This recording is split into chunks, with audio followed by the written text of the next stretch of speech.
人闯藏经阁。哎，藏经阁怎么没了？快去看看，走。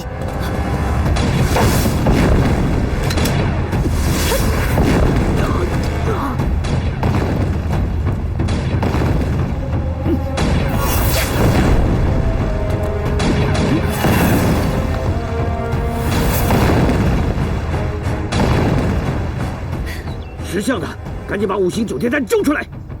你休想！我去帮忙。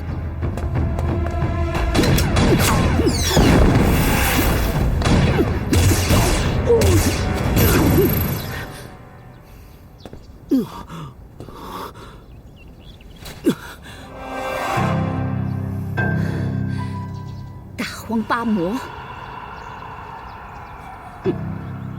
说，其他几个人在哪儿？哼，装哑巴是吧？行，那我就成全你。各位，这是我们范府自己的事情，还望不要插手。把他押下去。是。走，起来！陶然居就要倒大霉了，好戏才刚刚开始呢。走，老实点，走。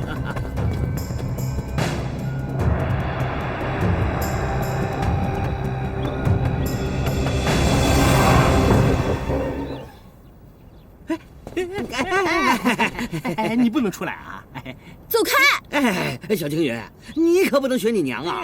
动不动一生气就离家出走，害得我们找都找不着。是啊，你之前还教训你娘，说她不负责任，害了你爹和你，你可千万不能向她学哦！不要住在这里啊！我们可不能放你走，要不然你娘回来一会儿会把我们骂死的。对呀，我们向你娘保证过，不能放你走的。生气归生气啊，千万别往心里去啊！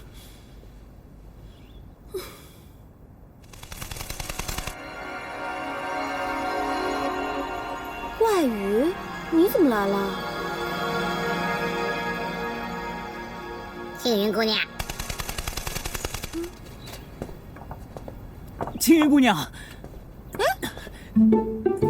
青云姑娘，你怎么来了？怪宇非要来找你，一直闹我。青云姑娘，青云姑娘，你看，就是这样，叫了一整天了。不是你教他，他怎么会叫啊？我，糟糕，被你看穿了。哎，小青云，你的气消了吧？要不要吃点东西啊？走开，不用你管。你笑什么？笑你喽！你不知道啊，有多少人想挤进这陶然居，可你这大小姐却偏要逃出去。唉，果然不同的人，命运也相差甚远。不过呢，我一直不相信命数，觉得一切都应该掌握在自己手中。这要是有你说的这么轻松，那就好了。啊，我要再这么站着跟你说话，被人看见的话，就要把我当采花贼了。你笑起来最好看，特别可爱。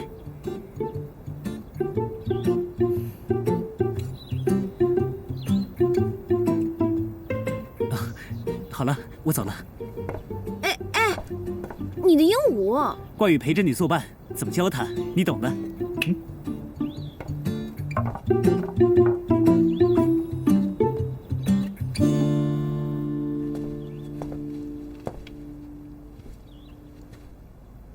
小青云，你的气消了吧？消了就出来吃点东西啊！是啊，我不要，走开！青云姑娘，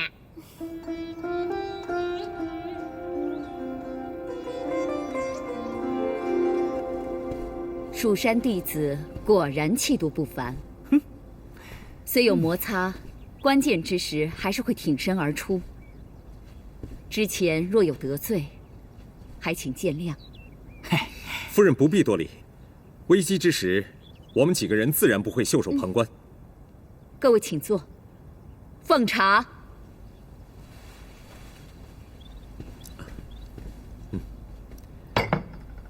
只是那妖人到底是谁？看样子好像和陶然居有什么深仇大恨。那妖人便是大荒八魔之一，是杀死我丈夫的凶手。其实说来话长，傲然当初离开天域时，偷走了他们的一样东西，叫五行九天丹。他们这次出现，恐怕就是为此而来。五行九天丹是什么法宝？八魔在20多年前四处祸害人间，为了获得更大的力量，他们联手闯入地下魔窟，捉到了一条修炼100年的黑色巨蟒，然后用数百条命的元神，将黑蟒炼化成五行九天丹。一旦丹丸入体，便如同接通了魔域的黑暗力量，后果不堪设想。尊夫是忌惮着丹丸的威力，所以将其偷走。是的，傲然虽然身处魔地，却心地善良，因此与八魔结仇。八魔一路追到中原，傲然力战八魔，杀死了他们兄弟中5人，可最后还是不敌。青云也是在那个时候失散的。哦，原来如此啊！那范夫人，丹丸现在在哪？傲然将丹丸封印在深山隐秘之处，八魔一直找不到。后来，我将其取回，藏于范府之中。天域被蜀山封印，可是南明离火箭又被盗。夫人，南明离火箭的事都是因我而起，没想到会给范府带来这么大的麻烦，实在是抱歉。丁大哥，这不是都说了吗？这件事不能怪你，跟你没有关系。这位少侠不必自责，一切都是命数使然。真是我刚刚找到亲生女儿，就要面临如此大劫。我担心青云会受到伤害，我该怎么办呢？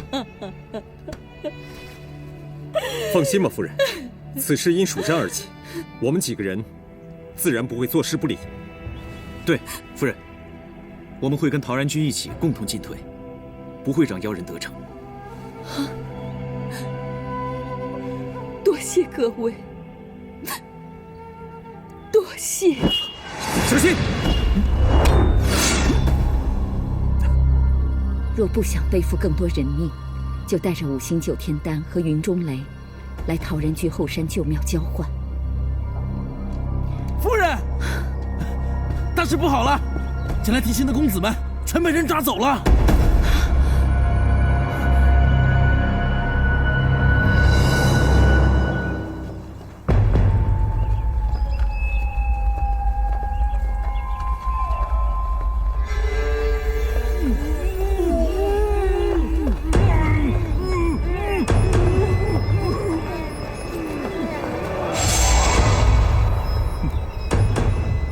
你以为你这样我会怕你吗？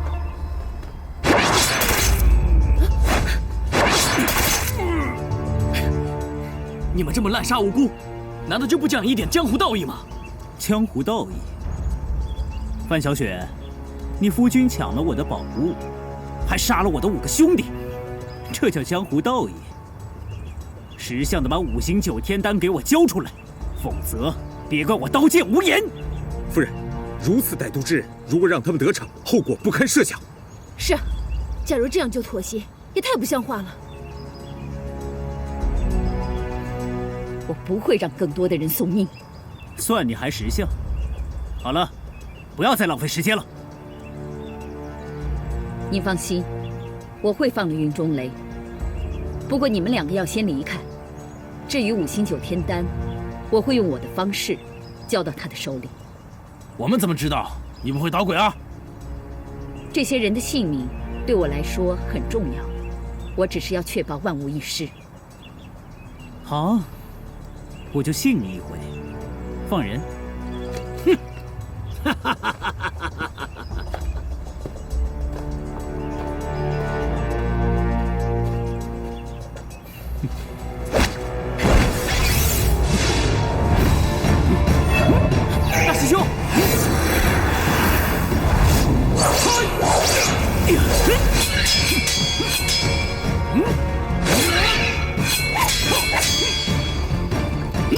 小心！走！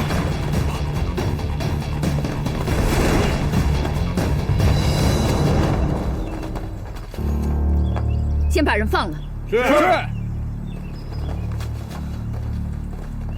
张少侠，有劳你照顾受伤的各位。夫人放心。夫人，那5星9天丹怎么办？等回到范府，我再向各位解释。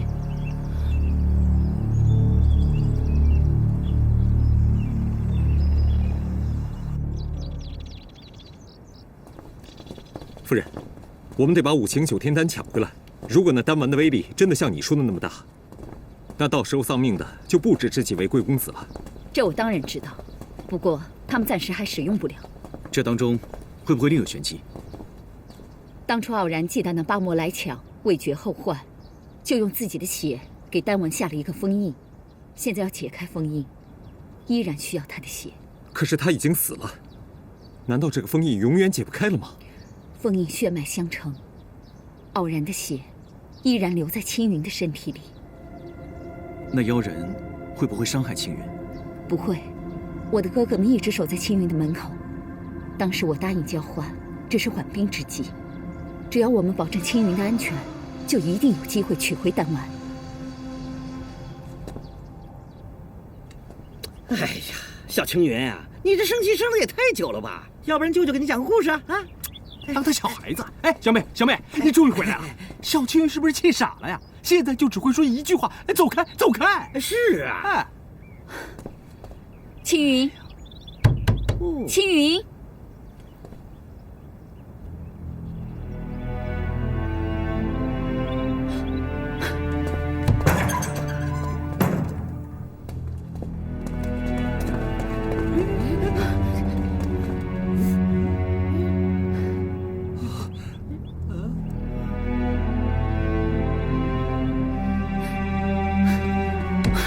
小妹，青云，我的青云！小妹，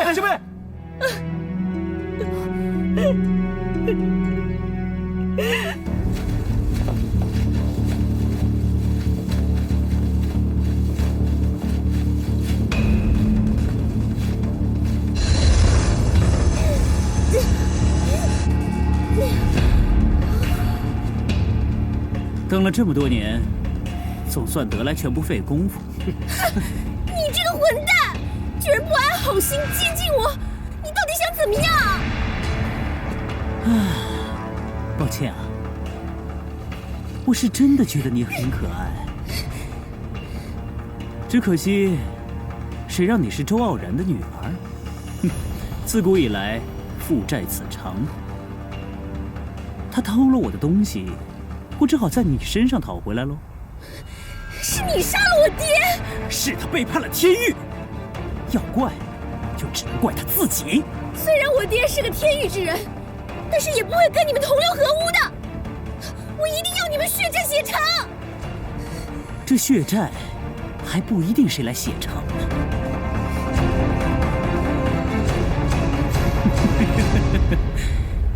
把他给我带出去！放开我！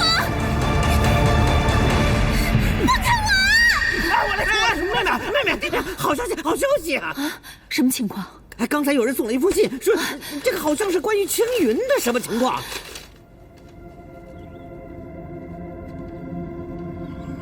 青云难道被关在这里？这封信是谁送过来的？那个人蒙着脸，没说话就走了。会不会是陷阱？这是唯一的线索，就是陷阱，我也要去。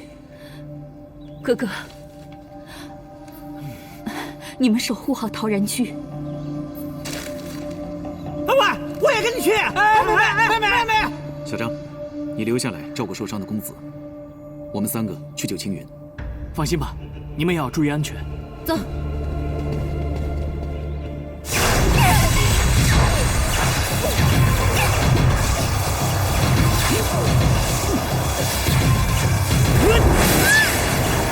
周傲然没想到我会拿你的血来解封印。放开我！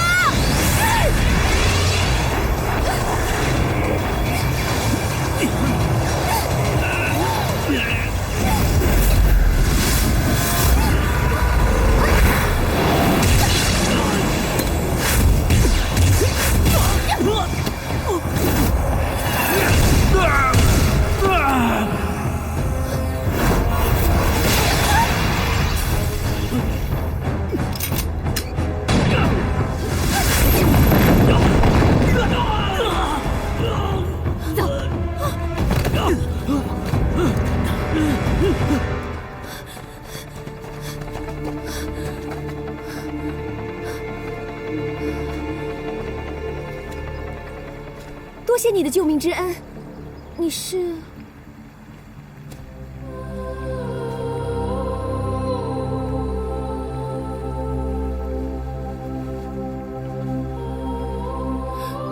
是你？青云！青云！青云！青云！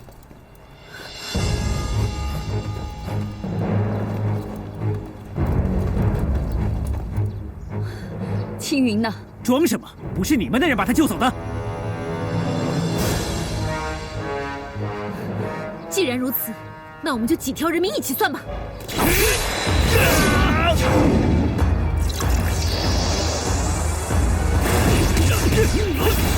糟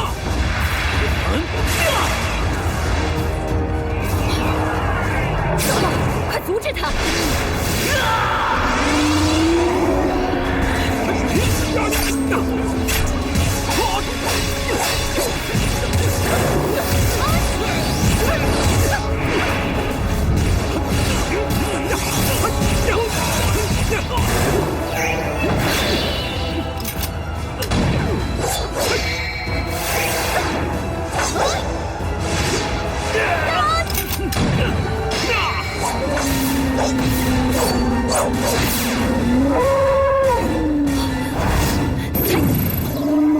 丁大哥，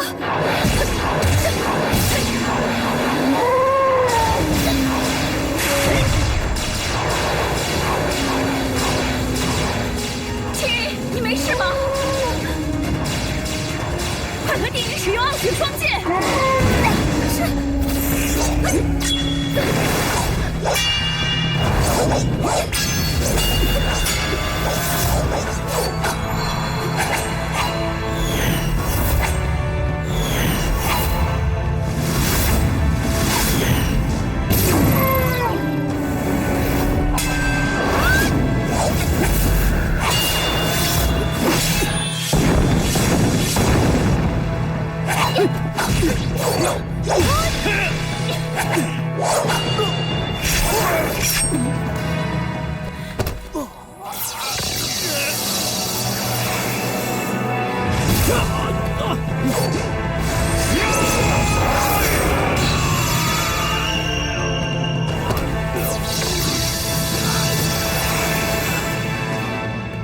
夫人，你没事吧？青云，小心！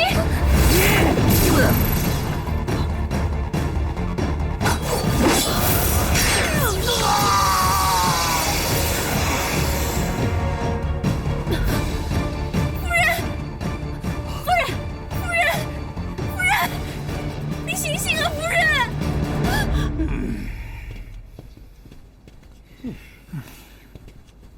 哎呦，你们两个就别在我面前晃来晃去了，赶快坐下吧。看着都兴奋。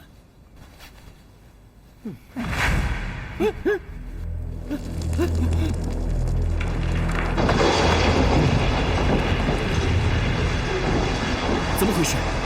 难道是大荒八魔打过来了？糟了！妹妹出事了！走！哎，等等我！小妹，范夫人，小妹，你怎么了，小妹？夫人被大荒八魔所伤，伤势很重。小张，你快点救救他吧！夫人现在心脉受损，必须一股强大的力量替她再造心脉，才能救她一命。这个丹丸力量强大，应该可以救她一命。不行的，丁大哥，这个丹丸虽然力量强大，但是个阴毒之物。范夫人现在身受重伤，如果强行打入，只会两败俱伤。必须以一股更强的纯阳之力护住她的心脉，再将5行9天丹打入，方可无恙。别说了，让我来。丁大哥，不行的。丁大哥，如果我控制不住自己的话，就把我杀了。丁大哥，别再犹豫了，救人要紧。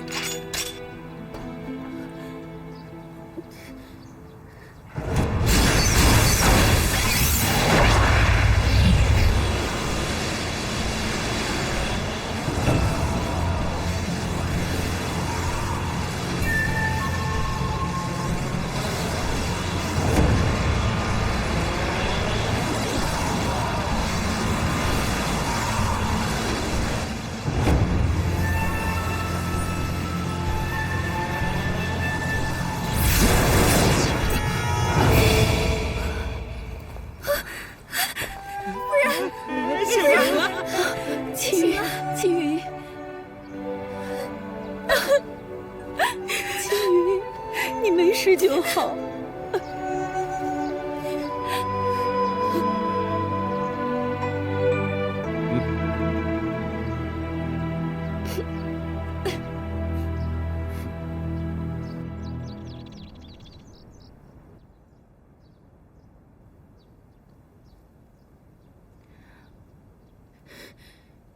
小张，怎么样啊？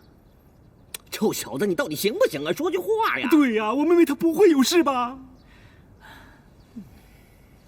各位放心，夫人体内有5行9天丹助力，元气更胜一切，只要稍稍休息几天就好了。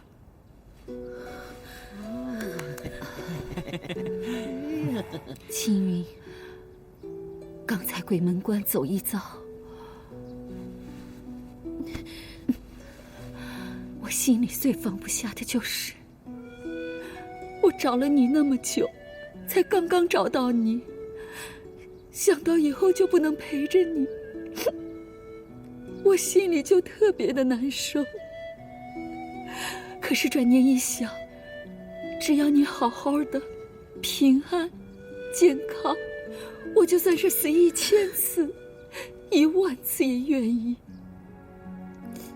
您不要再说了，小张刚才不是已经说过了吗？您会没事的，会好好的，会陪着青云很久很久的，娘。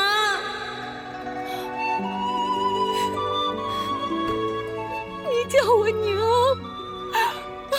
我听见你叫我娘，青云。其实青云心里早已经接受娘了，只是一时之间不知道怎么开口。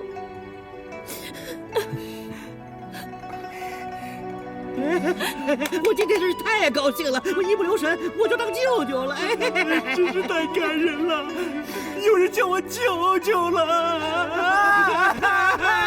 哎呀，现在是皆大欢喜啊，大家的努力都没有白费。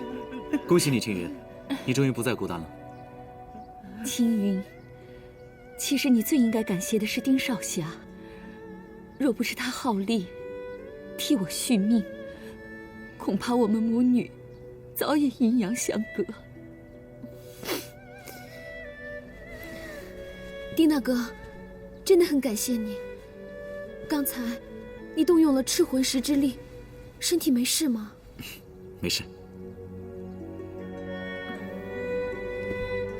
恭喜范夫人一家团聚。是啊，青云，恭喜你啊！此番多谢诸位蜀山少侠相助，才帮陶然居躲过一劫。刚才大家辛苦了，请歇息片刻，我会让哥哥们好好招待各位。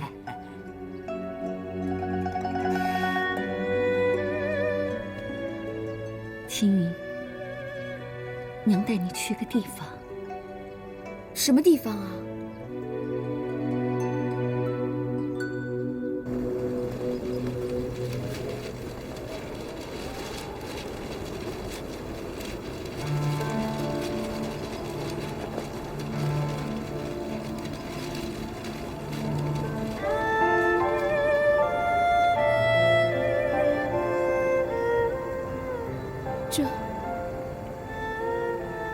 这就是我爹。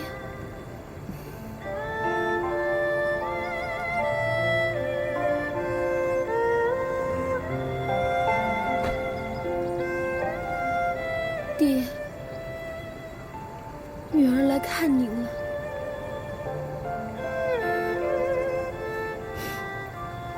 傲然，我找到我们的女儿了，她很好，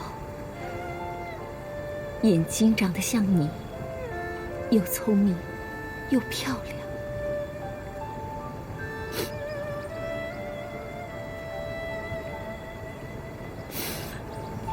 20年了，你从来不肯到梦中来见我，是因为一直还怪我吗？我找到女儿了，你可以原谅我了吗？娘，是女儿之前不懂事，女儿现在都明白了。爹，原来是个大英雄。娘亲从未放弃过找我，所以青云不会责怪您的。我相信，爹也不会怪您的。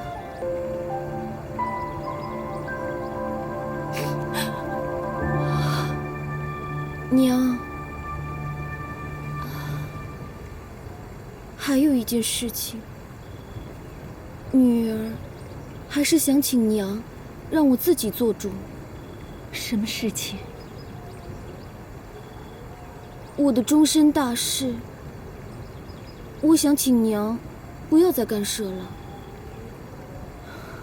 因为女儿喜欢的人，希望她也能喜欢我，那样的话才会幸福快乐。青云，娘当然希望你找到两情相悦的人，可是娘不知道你还能等多久。娘，您这是什么意思啊？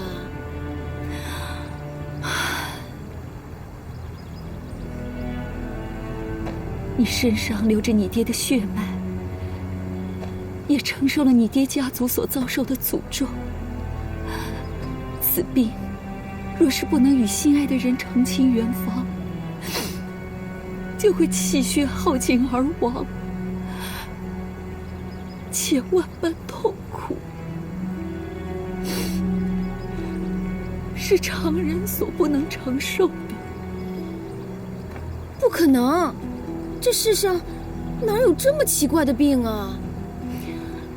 这是你爹祖上仇家所下的恶毒诅咒。当初我也不信，你爹来到中原的时候已经发作过。娘是见过他发作时的痛苦之状。当初你爹自认为其貌不扬，以为不会有人对他倾心，便决定孤身一人去夺取5星9天丹。之后来到中原，本想找一处安安静静的死去，没想到遇到了我，是我解了他身上的诅咒。那这咒什么时候发作啊？治愈者长命100岁，不治者21岁就会发作。21岁？我知道你喜欢丁仪，怎么办？要不娘去劝劝他，你说呢？不用了。可是你已经20岁了。娘，您可不可以答应我，这件事不能对任何人说，丁大哥更不能说。以丁大哥的个性，他是不会弃我于不顾的。可这世上强扭的瓜不甜，若是我真的强行跟他在一起了，我们2个一定都不会快乐的。娘，您觉得心里的痛苦和身上的痛苦哪一个会更痛呢？青云，娘并不是让别人同情你，娘只是觉得，既然你心里有情，为什么不勇敢地说出来呢？可是，丁大哥心里面不一定有我。那可不一定。娘和你爹当年创出这套傲雪剑法，讲究剑法配合，亲密无间，心心相印。你和丁颖练习此剑法不久，竟然配合得如此默契。娘觉得，丁颖其实对你是有情意的。真的吗？啊。俗话说，男追女隔层山，女追男隔层纱。当年，我要是放不下范家千金大小姐的身份，抛弃了她，就不会有如今的你。娘觉得，如果你心里真的喜欢他，为什么不勇敢地说出来，免得将来会留下遗憾？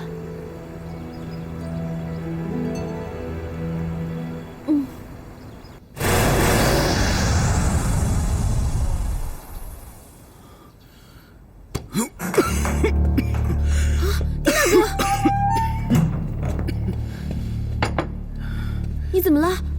是不是赤魂石又有异动？来，白天饮那5星9天丹，动了体内的赤魂石，不过现在没事了，不用担心。来，我们这边坐。这个是2位舅舅熬制的汤药，可以补气养神的，你喝一口。我自己来吧，谢谢。丁大哥，都是我任性，要不是我顶撞娘，弄巧成拙，引狼入室，也不会把你害成这样。可能是范夫人太疼你了，她想看到你成亲。一切都是误会，你不必放在心上。你身上流着你爹的血脉，也承受了你爹家族所遭受的诅咒。此病，若是不能与心爱的人成亲圆房，就会气血耗尽而亡。青云，青云，你怎么了？如果我告诉你，我娘逼我成亲，是想治我的病呢？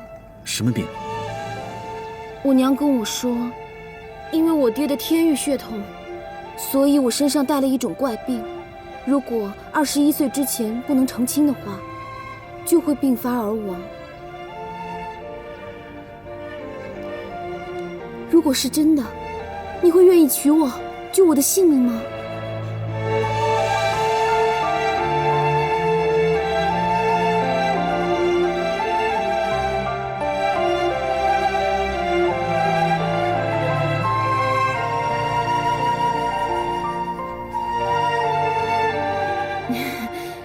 骗你的啦！这世上哪有这么奇怪的病啊？况且我在百草师叔身边这么多年，我有病他会看不出来吗？吓死我了！我还以为是真的。那如果是真的，你会答应吗？这个世界上哪有那么多如果啊？别拿自己的性命来开玩笑。我跟你说，你已经很幸运了。你现在又跟自己的娘亲相认，就算以后发生什么事，也肯定会逢凶化吉，一世平安。哎，对了，我有一件事情要问你，你是怎么从那个云中雷手中逃出来的？有人救我啊。是谁？我不记得了，当时那个人蒙着脸，我都没有看清楚他是谁。就算他蒙着脸，肯定也会有肢体上的接触啊。哎，是男还是女？他的身形如何？哎，还有他用的武功是哪一派的？我说不知道就是不知道嘛，难道我故意不告诉你啊？哎呀，丁大哥，当时我被云中雪下了迷药，迷迷糊糊的，我真的没有看清楚他是谁啊。况且这个人是谁？有这么重要吗？我只是想问他是谁，想当面向他道谢。哦，我要回去陪娘了，时间也不早了，你喝完药就早点休息吧。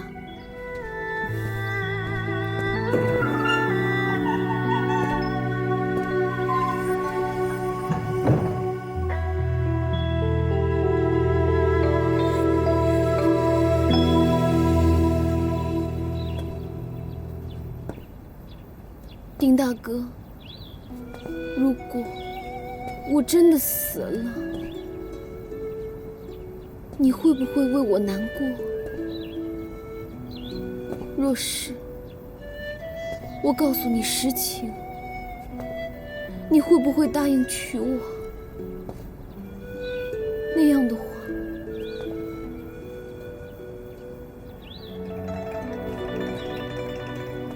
你对我是同情还是爱呢？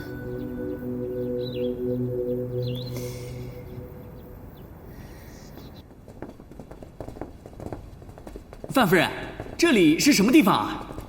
各位少侠，我知道各位此次前来的目的就是要进藏经阁一阅。各位助我对抗大荒八魔，又助我与青云相认，我实在是无以为报。这就是通往藏经阁的法阵。哦，夫人，之前听范仲范伯说过，藏经阁是您的脑海里面幻想出来的东西。先前假山上所见，只是您思想所倒映的幻想，其中有何玄机啊？自上古以来，范氏一族的女子就传承了记忆力超群的天赋。外人传说藏经阁有万卷书籍，其实这万卷书籍早就印刻在每一个传承人的脑海里。各位请随我围桌而立，以手相连。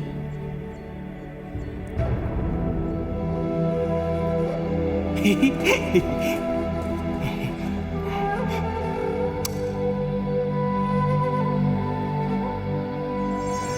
排除一切杂念，以心观心。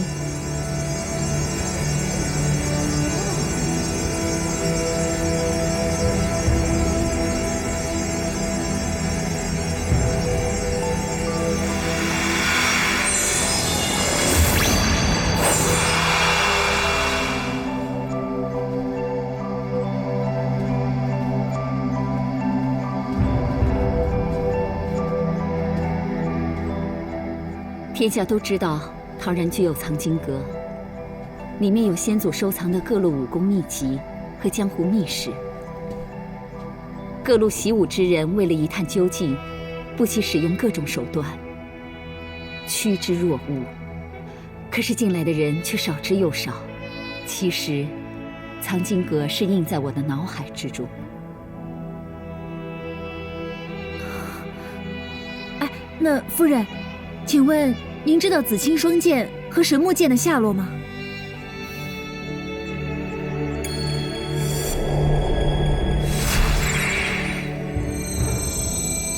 双剑本是前古遗珍，共雌雄2口，雄名紫影，雌名青锁，可分可合。双剑埋藏于武当山翠屏峰山腹内，非有极大仙福仙缘，不能妄取。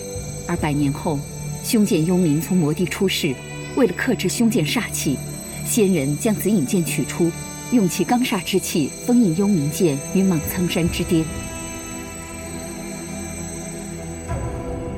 原来如此，那神木剑的下落呢？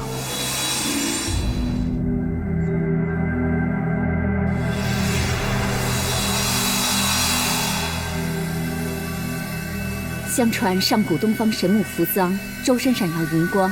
这神木剑原本是神木的一支，后被武器名将许悦得到，重新打造，得名剑神木。后来许悦神秘失踪，留下妻子于明娘和神木剑独守于青重山之中。太好了，我们3把神剑的线索都找到了。为了感谢各位的救命之恩，我还有小小薄礼要送给大家。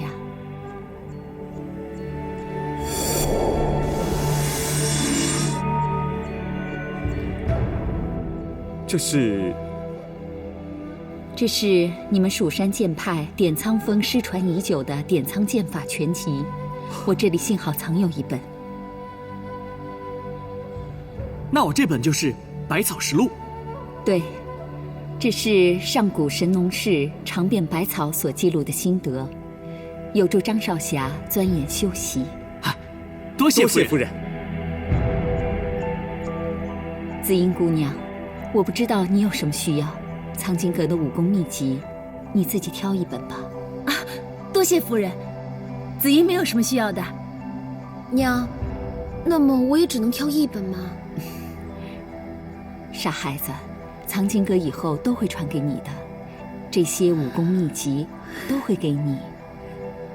太好了，那丁大哥呢？丁颖，这是我特意为你准备的。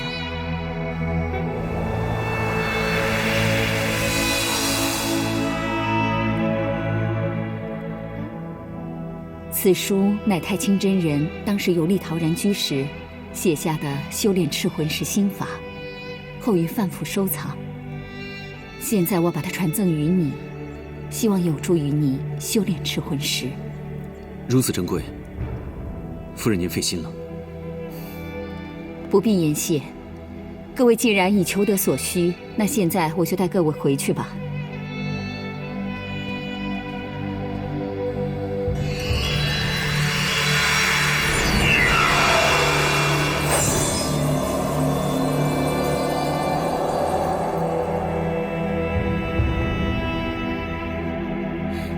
多谢夫人赐教。你们既然有任务在身，我也不便挽留。我与武当掌门童元奇是故交，你们就多留一晚，等我修书一封，待明日再启程。当年蜀山和武当曾有过过节，虽然已化解，却仍心存芥蒂。如果夫人肯修书引荐，那自然是极好。太好了，娘，我正好想多陪你一晚。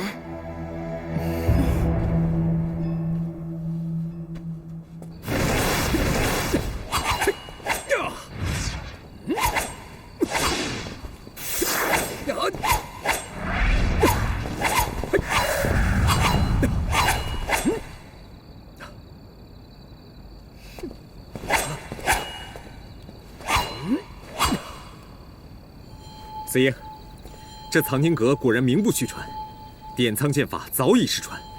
我以前也只是习得一点残招，没想到今日能习得全部剑招，真是太好了。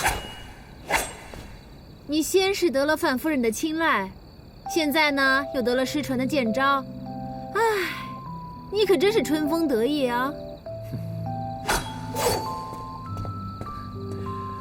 好紫英，怎么还生气啊？我一个区区的掌门之女，在蜀山上呢还有点地位，到了人家这江南第一家的陶然居啊，那可是自愧不如啊！我看呐，你还是好好在这儿享你的荣华富贵吧。哎，我丹真子这辈子只喜欢一个人，他就是诸葛紫英。青云家境再好，势力再大，但我要娶的是你，又不是他们全家，听明白了吗？那以后不许你打青云的主意，其他女人也不可以。在下遵命。哦，啊，讨厌！此人对我们的行踪了如指掌，在合适的时机做出合适的指引，却偏偏不肯露面。就算他蒙着脸，肯定也会有肢体上的接触，是男还是女？他的身形如何？还有他用的武功是哪一派的？我说不知道就是不知道嘛，难道我还故意不告诉你啊？青云的反应明明是认出了那个人，难道是玉儿？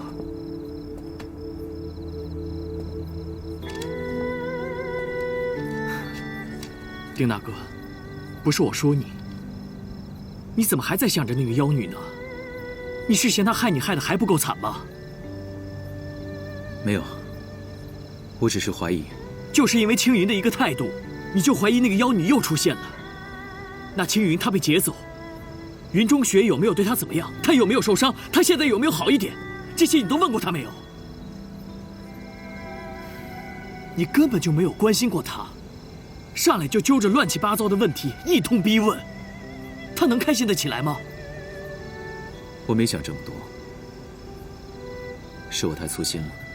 不是你粗心，是你根本就没有这个心。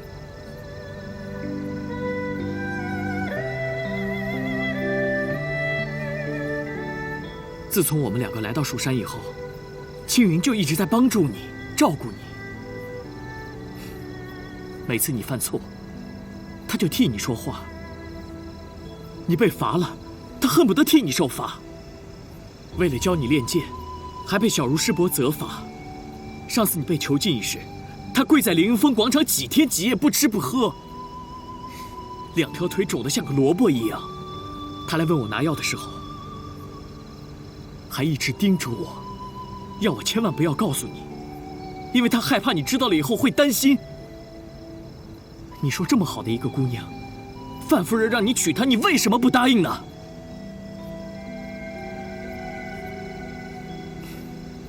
我知道，你现在还忘不了那个妖女，但是她几次三番的骗你。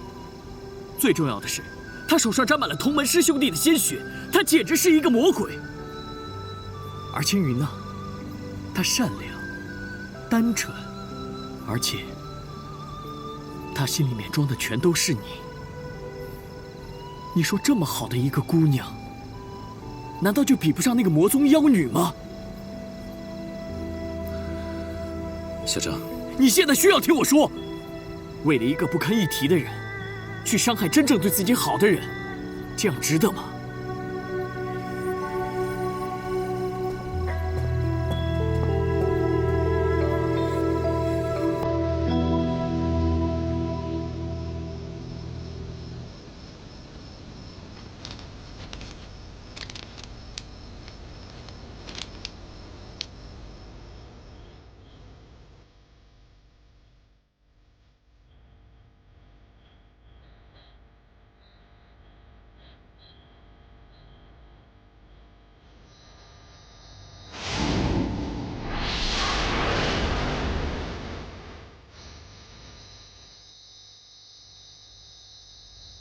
丁大哥，你要答应我，若是你想不起过去，就轻松的面对未来，留在蜀山，好不好？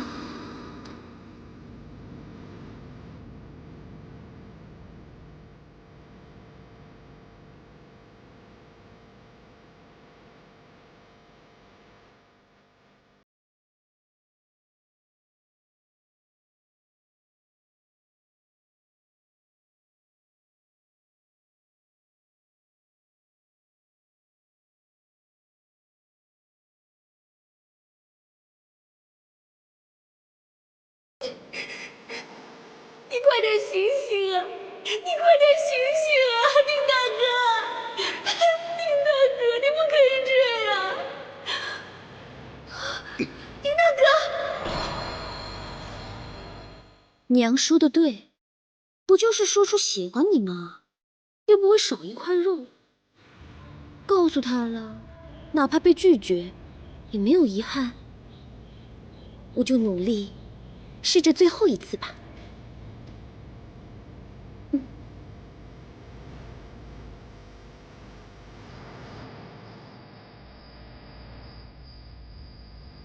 我知道，你现在还忘不了那个妖女，但是她几次三番的骗你。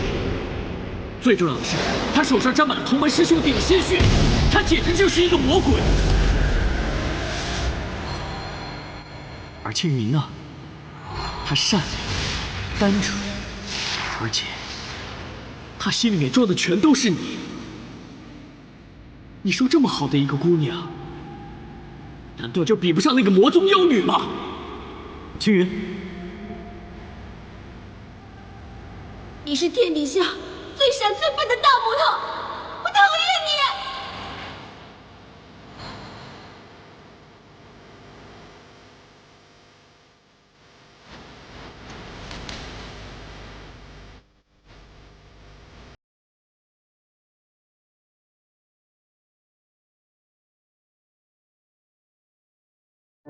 小张说的对，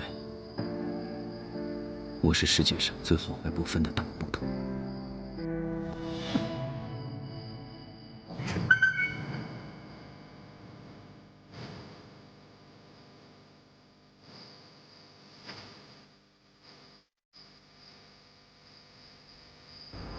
大哥，我有些话想跟你说，其实其实你什么都不必说，我都知道。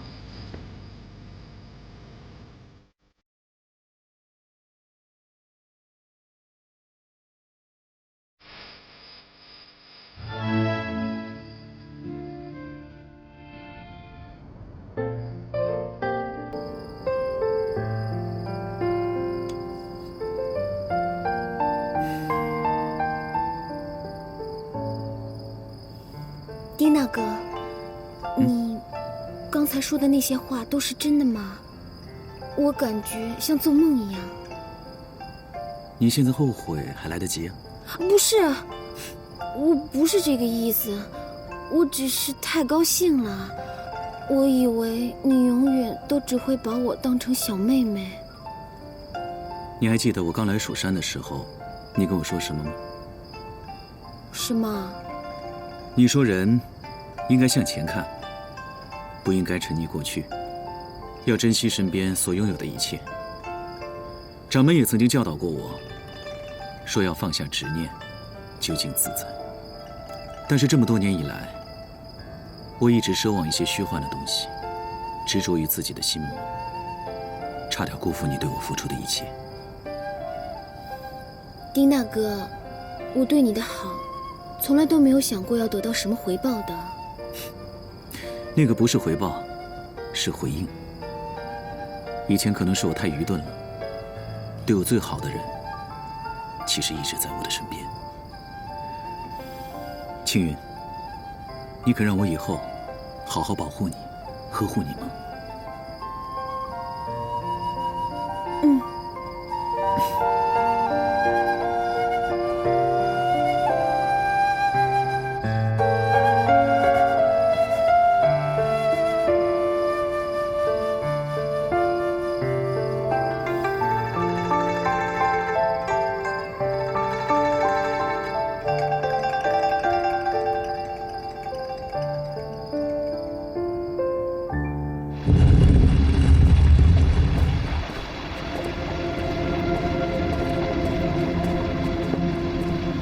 宗主，副宗主已经准备出发了。我去送送他吧。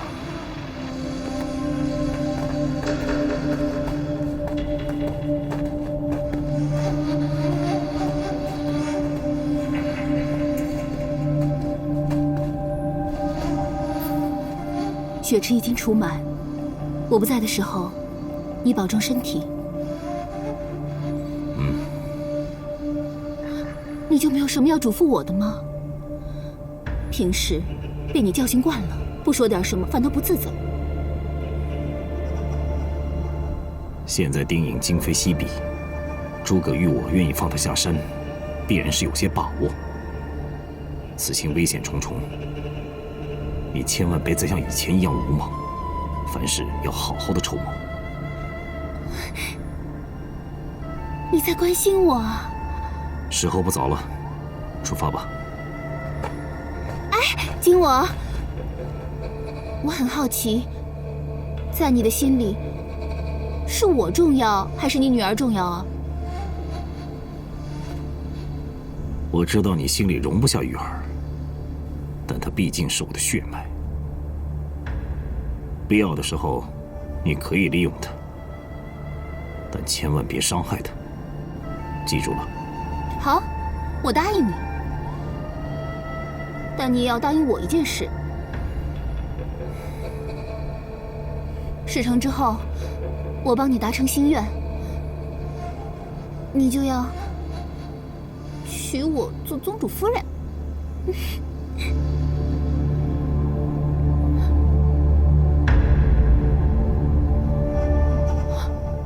哦，那算了，以后的事以后再说吧。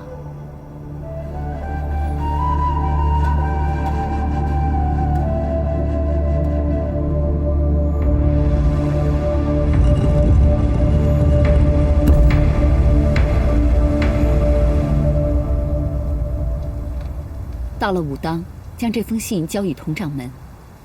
相信他会给我这个薄面，让各位图个方便。夫人，谢谢您的关照。待我们寻得3把神剑以后，再来亲自拜会。夫人，之前是子英不懂事，多有得罪，请夫人见谅。一场误会，无需挂心。谢谢夫人。谢谢夫人。青云，娘，女儿这就要走了，你要好好保重身体啊。既然心愿已碎，断不可再任性。你们2个人要好好的相处，互敬互爱，知道吗？知道了。放心吧，范夫人，昨天晚上他们俩在屋顶看星星聊天，一晚上卿卿我我的，害我都没有睡好觉，对吧？此去路途凶险，你们一定要小心啊。娘，你也要好好保重啊。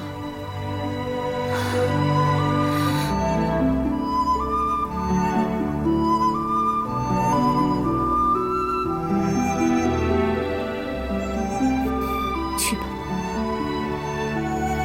保重。保重。保重，夫人。哎，走了，青云。去吧。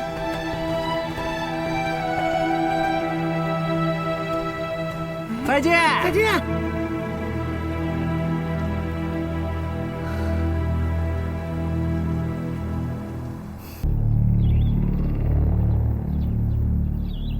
为什么要偷偷跟着我？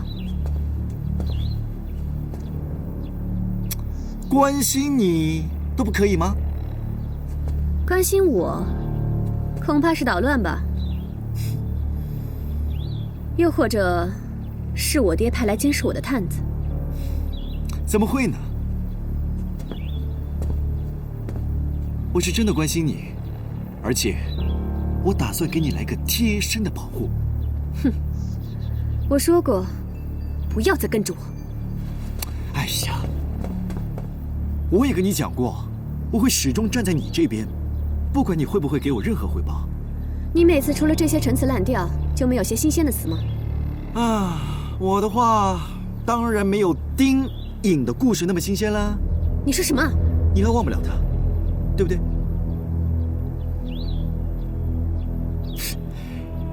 你既然都已经发现他的行踪了，你为什么不跟上去啊？我不知道该怎么面对他，就只能这么暗中跟着他。就算是能帮上一点忙，我心里也会舒服一些。我劝你啊，还是别抱任何的幻想。有的缘分，错过了，就真的错过了。你也听见了，你的那个丁大哥整天跟那个小师妹成双成对的，这么快就忘记了跟你在一起的默默深情。这样的一个朝三暮四的男人，我劝你还是尽快的回心转意吧，也好给我个机会，要公平竞争一下呗。哼，就算我不跟他在一起，你也没有机会。啊！我可以创造啊！我还要赶路，如果你能少说2句呢，我就让你跟着。你要是再敢多说1句废话，信不信我割了你的舌头？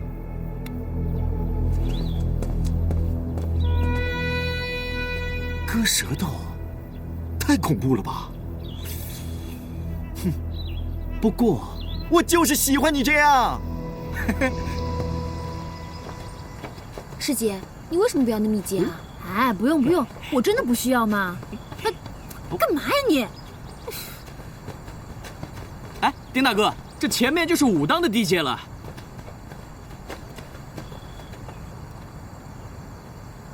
在下武当掌门同元齐门下弟子。我们是蜀山弟子，特来向武当佟掌门求见青所剑。这里有陶然居范夫人休书一封，麻烦这位师兄通报一声吧。掌门不能见你们。为什么不能见啊？掌门不能见你们。哎，这位小师傅啊，是不是你们掌门在闭关修炼，怕被我们打扰，特地派你来接我们啊？那我们现在该怎么办呢？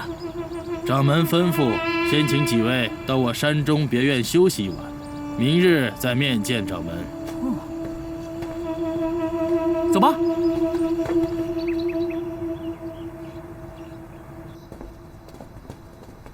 诸位请在此休息一晚，这里便是武当的厢房了，明日才能面见掌门。我这就送二位女客去他们的房间，二位女客，请随我来吧。多谢小师傅。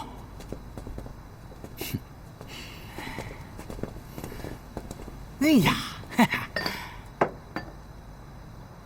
哇，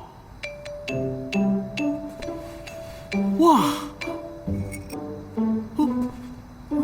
这里好像很久都没人打扫过了。对呀。哎，大师兄，我们怎么说也是蜀山的剑侠，来到这武当也算是客人，这就是他们的待客之道啊。就算当年绿袍杀了他们掌门，该惩罚的也都惩罚了，错也不能算到我们头上。我一直都以为他们武当是武林大派，哼，没想到也是这般小气。你说够了没？当年毕竟是蜀山对不起武当，他们这么对我们，我们也不好说什么。倒是你，明天见到佟掌门，一定要小心说话。哎，别埋怨了，出门在外有床就好了嘛。哎呀，丁大哥，你说的真是太对了。不过，你会不会觉得今天这个小师傅他有点奇怪啊？对啊，一路上跟他说话，他确实是很少反应。在山下的时候，我们问他问题，他说来说去都是那2句话。这才是名门大派的风范。你以为都像你这么多话？我说话怎么了？我说话……哎，已经走了1天，大家都累了吧？各自回房吧。好啊，那我跟你一个房间行吗？哇，装什么装？走吧。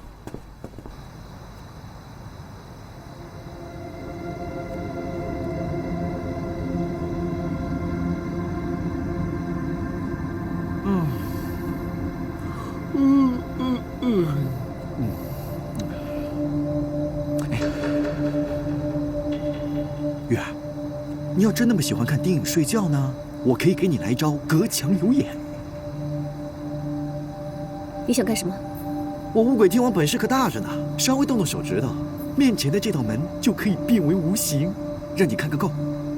不过丁颖要是喜欢裸睡的话，那你不是会长针眼啊？你少说2句会死吗？我就不信了，我们2个这就去睡一觉，醒来之后丁还能跑了？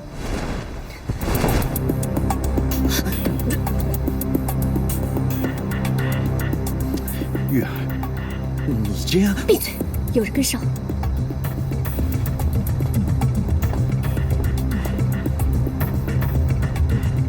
我爹有没有派别人跟上？应该没有啊。宗主说了，电影只能让你一个人对付，不让其他人插手。那这个人是谁？反正肯定不是什么好人。第一，好人不会穿着夜行衣，在夜晚偷偷地潜进别人的院子里。第二，好人身上怎么会有迷香这种东西啊？此人来路不明，我们不可轻举妄动，静观其变吧。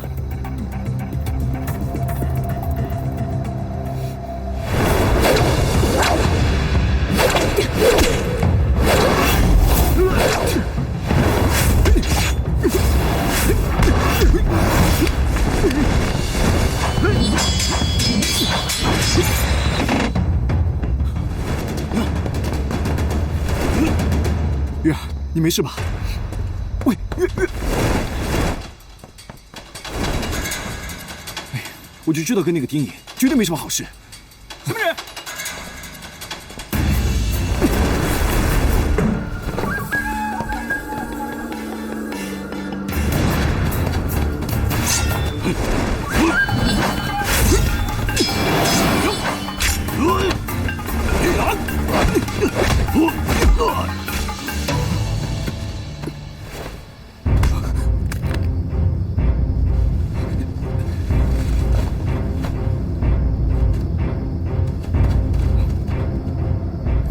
有人来了。嗯，走。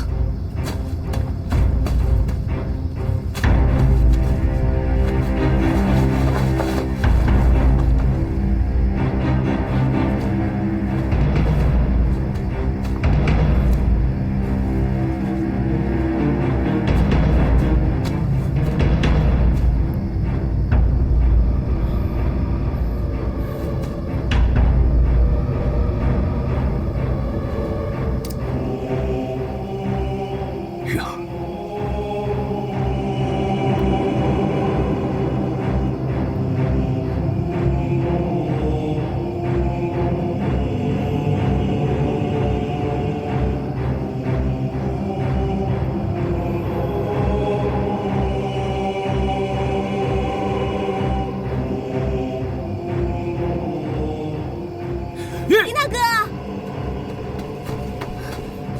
发生什么事了？没什么。在这儿呢。丁义，到底发生什么事了？我刚才听到窗外有人，追出来却半个人影也没有，可能是我听错了。我看你是做梦了吧？大半夜的不好好睡觉，害得我们也睡不好。出门在外，谨慎一点也好。哎，我们已经很谨慎了。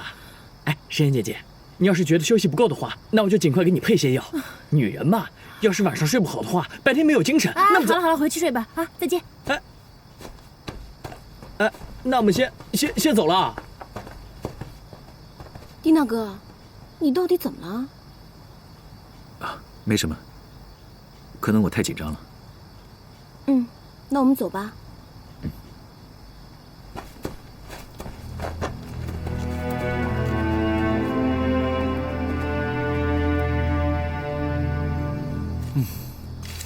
何必呢？既然这么想见他，他出现了，为什么你又不肯见了？我怕他还在恨我，我不知道怎么跟他解释。有些事情根本就解释不清楚。再说了，你跟他原本就是两路人。说够了没有？眼下这线索也断了，人也死了，你还有心情在这儿嚼舌根？他以为他不开口，我就查不出他的身份吗？哼！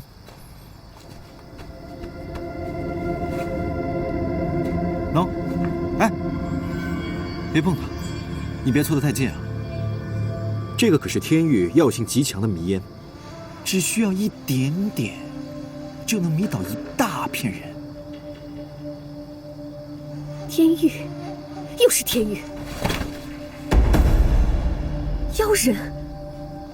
天域腹地中有一群正在修行妖术的妖人，他们最怪用的就是这种迷烟。只是我不明白，他们为什么不在天域好好待着，却跑到武当山来了。南明离火箭被我拿走，蜀山对于天域的封印力量削弱，天域有不少妖人跑来这里。可是这帮妖人是对着丁颖的房间吹的，我看十有八九是冲着赤魂石来的。只怕以后武当也不会太平了。你又开始担心那个丁颖了？你要是有意见，大可不必跟着我，滚回我爹那里去。好啊，好，我投降。那这个人怎么处理啊？埋了吧。啊？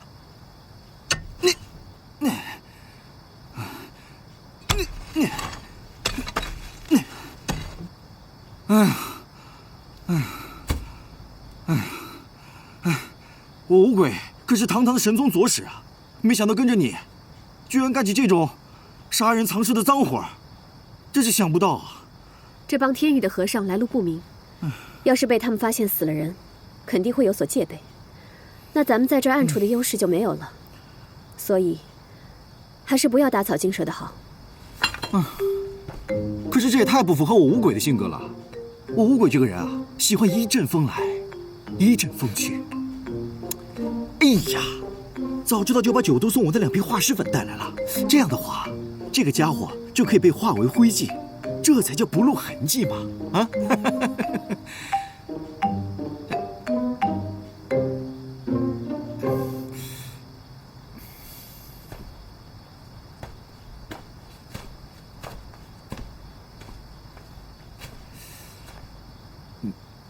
玉儿，你就不要再想那个什么丁颖了，是他自己不识好歹，你这么大老远一路追过来，他连你面都不肯见。本来就是我欺骗他在先，他不想见我，也很正常。正常？当初可是他把你打成重伤，这也算正常？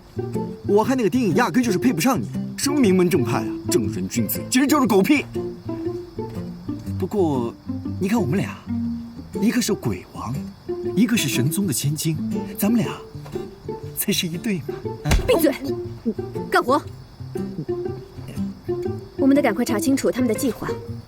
这帮天域的和尚，竟然敢堂而皇之的在武当山行动，我总觉得这跟武当派也脱不了干系。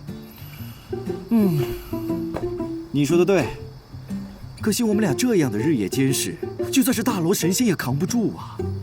你看我本来玉树临风，可惜我现在如此沧桑。今晚就算了，咱们先在这儿睡一宿，明天一早再想办法混进武当。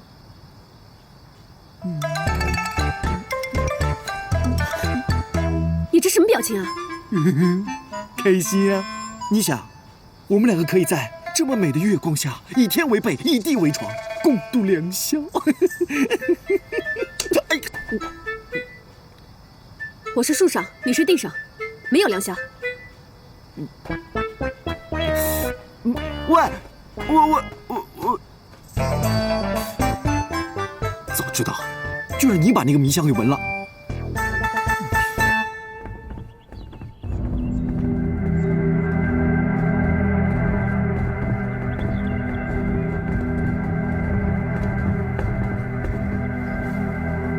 拜见东掌门。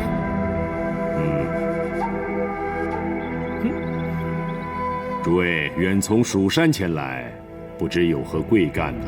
佟掌门，晚辈等此番前来，是受师父嘱托，前来借取青锁剑。借青锁剑？你们蜀山剑派名剑众多，为何要来借取我武当之剑？佟掌门，先前蜀山力战天域炼影神宗，不慎中了妖人诡计，封印天域的神剑南明离火也被盗取，如今封印不稳，若再不寻找神剑加固，来日天域妖魔进犯武陵，后果更是不堪设想。是啊，佟掌门，魔宗嚣张，如今武陵已经深陷危机，若能手刃上官景我这个魔宗之首，也算是为左掌门报仇了。还望佟掌门看在天下苍生的份上，不计前嫌，不吝赐剑。并非我不愿意借剑，只是如今魔宗妖人为祸人间，我们武当派也受到了波及。青锁剑此刻要用在协助众多弟子练剑防魔。恕晚辈斗胆问一句，佟掌门，您是否因为当初蜀山的叛徒上官景我刺杀左掌门一事耿耿于怀，所以方才不愿意借出青锁剑呢？哼，我桐原吉又岂是只记仇恨不顾天下安危之人？只是这青锁剑不是不借，而是要等待几日。这几天，你们几位就安心住在山上，等我们的降魔阵练完了，自然就会借出宝剑。既然如此，就多谢佟掌门了。不必多礼，我还要去督练降魔阵，恕不奉陪。几位自行去别院歇息吧。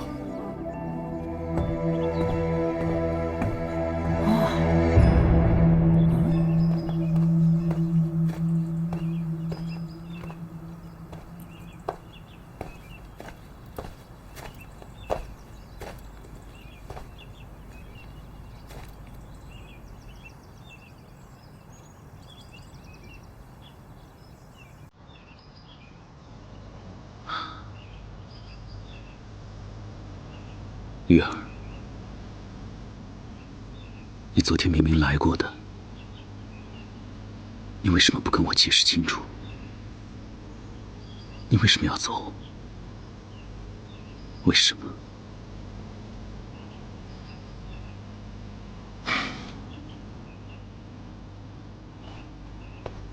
玉儿，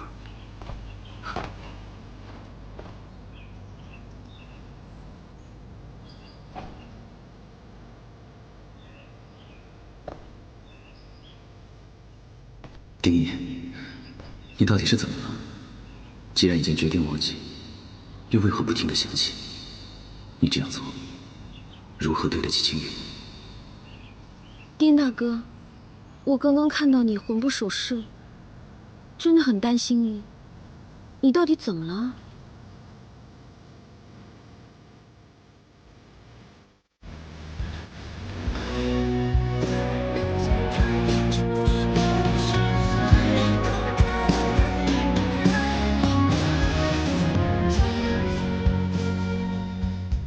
对不起，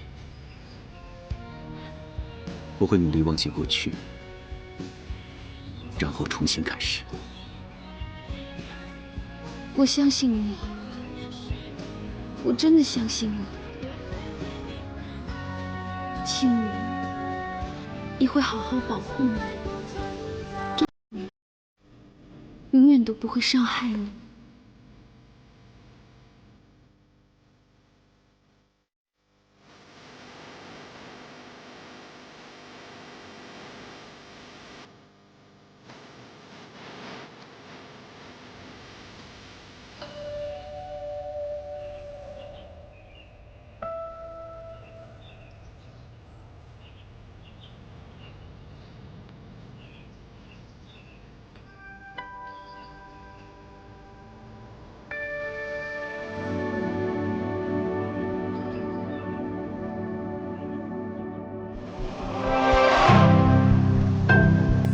外面情况怎么样？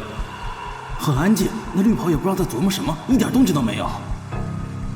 晚饭后，他一人直接走进阴风谷后山断崖的一处石室，没出来过。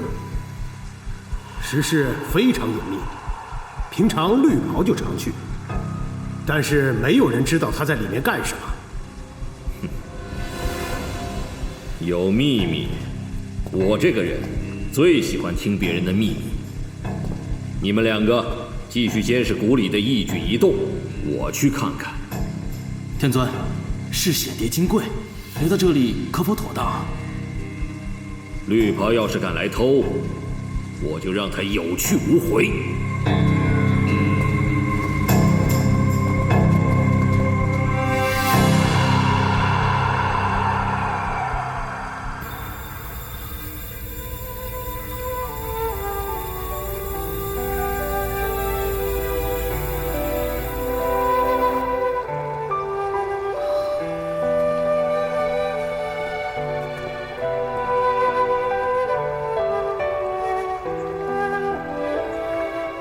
请我只不过输了一次斗剑大会而已。人的一生那么长，总会有许多挫折的。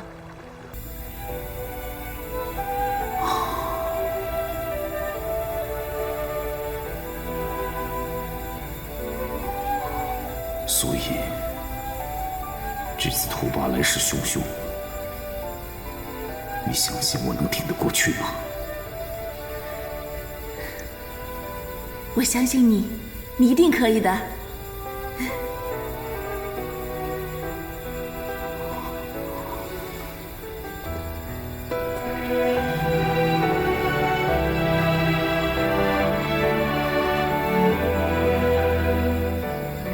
你知不知道这么多年，我是怎么过来的？潜入艰险，腹背受敌，稍有不慎，就是万丈深渊。如果只是我一个，我根本不必面对这些。但是为了你，我一定要坚持，哪怕只有1/1000的机会。你的勇气加上我的勇气，对付这个世界，足够了吧？嗯。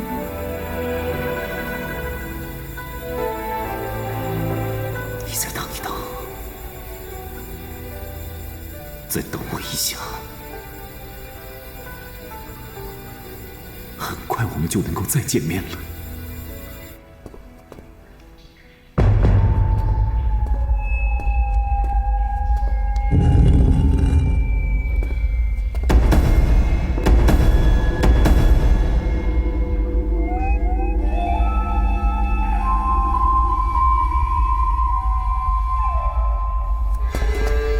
天尊怎么来了？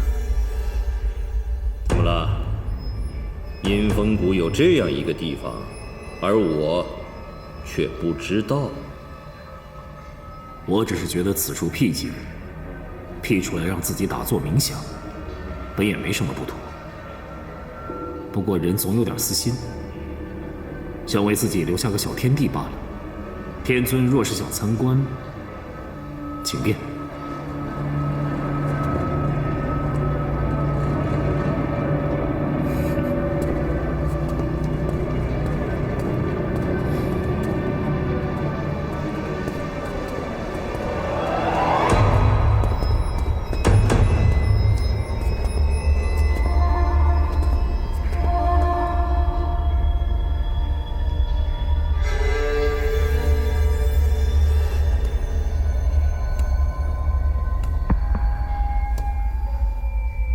自己的天地，你该不会在练什么武功，还是藏着什么武器，想要对付我吧？天尊多虑了，难不成你是对自己的实力不自信？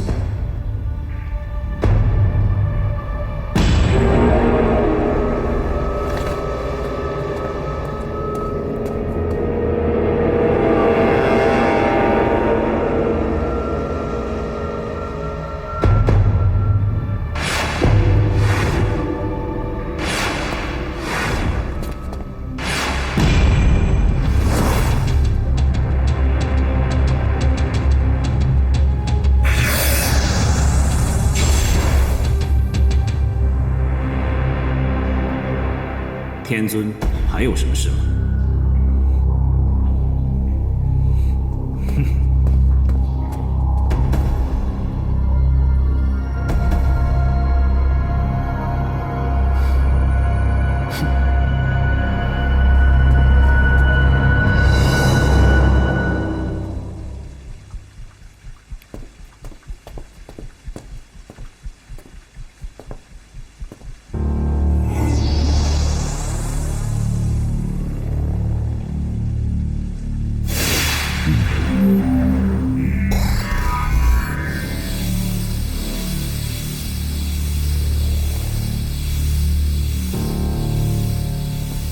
好你个绿袍，竟然用调虎离山之计骗我离开，企图盗取嗜血蝶王。天尊，发生什么事了？嗜血蝶没什么事吧？放心，我早有防范。我在此设下的咒印与我有所感应，一旦有人靠近，我便会知晓。天尊真是高明，绿袍也太目中无人了。天尊，我这就去把这贼给抓回来。不必了，有着嗜血蝶控制他，还怕他造反不成？属下斗胆问一句，这小小嗜血蝶当真如此厉害？那是当然。这嗜血蝶是用我自己的血喂养炼制，经过上万条蛊虫相互撕咬残杀，才得此一条。被下蛊之人发作时有钻心之痛，要化解这蛊毒，除非将这活着的嗜血蝶化作灰烬服下。天尊将这嗜血蝶封存在封印之中，外人难以接近，当真是万无一失啊！那是自然，天尊功力无边，这下绿袍可有的苦头吃了。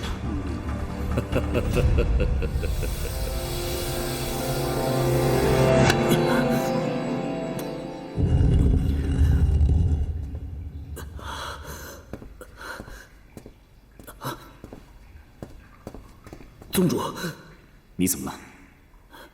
没事，属下按宗主的吩咐，已经在大殿附近埋伏。图霸知道宗主进入密室以后，果然耐不住性子，前去查探。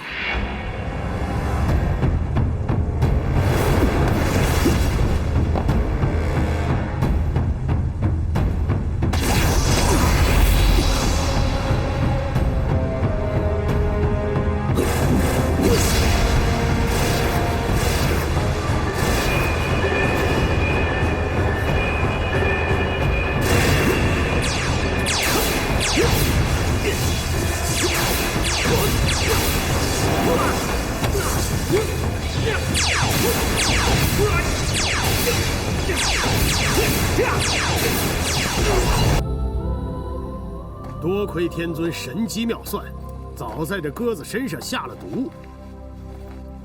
这绿袍果真图谋不轨。走，禀报天尊去。好。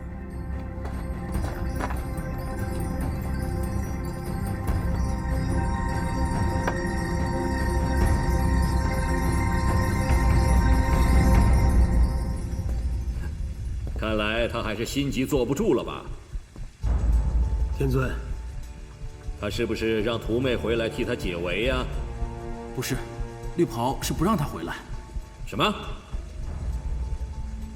他是什么意思？到底怎么回事？信中说已经联合蜀山，不日便围攻阴风谷了。混账，他人呢？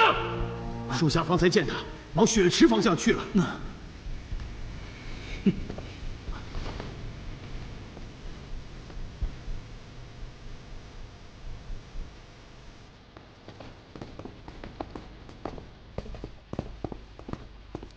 绿袍，给我滚出来！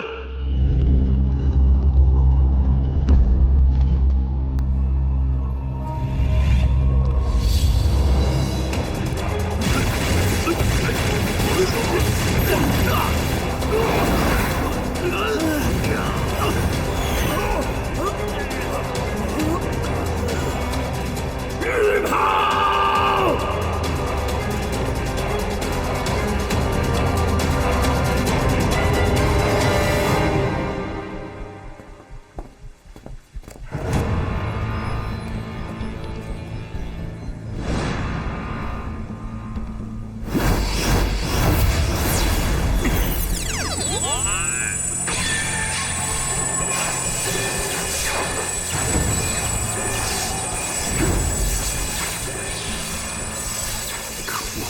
居然设下了风炎破天咒，难怪你之前闯不过。宗主，要破这个咒印十分凶险。你现在不是犹豫的时候。我受制阴阳20多年，如今再不奋力一搏，只怕来日连翻身的机会都没有。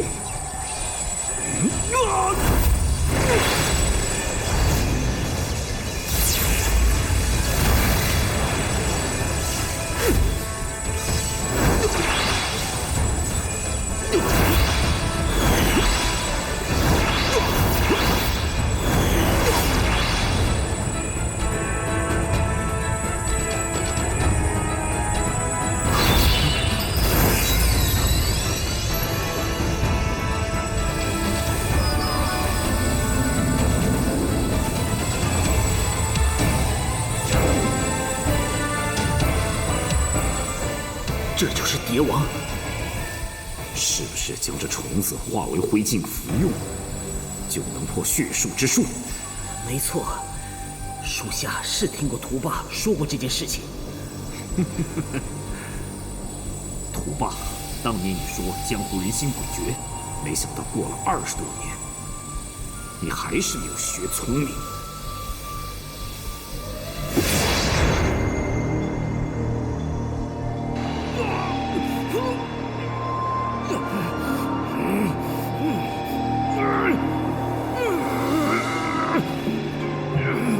绿袍，你赢了。屠霸，我早就说过了，我是一条会吃人的狼。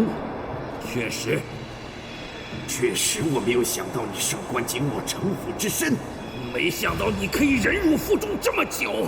你选择入侵武林，还跟武林中人合作，这就是你犯的最大的错误。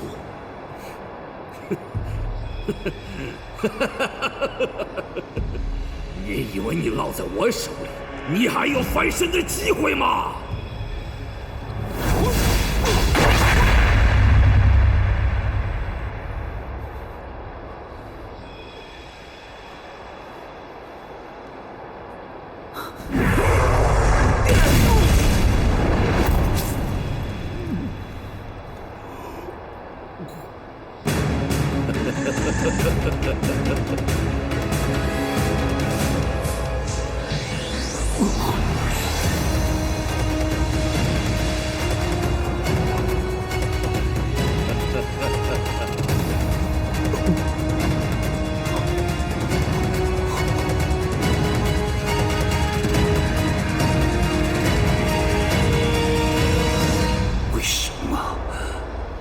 对不起，宗主。九毒第一个主人就是天尊。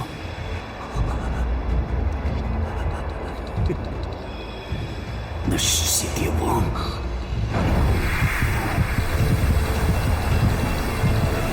你以为服下嗜血蝶王就能解了血术？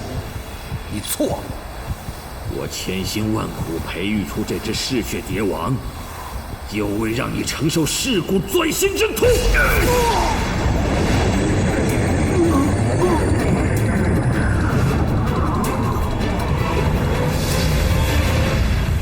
哈哈哈哈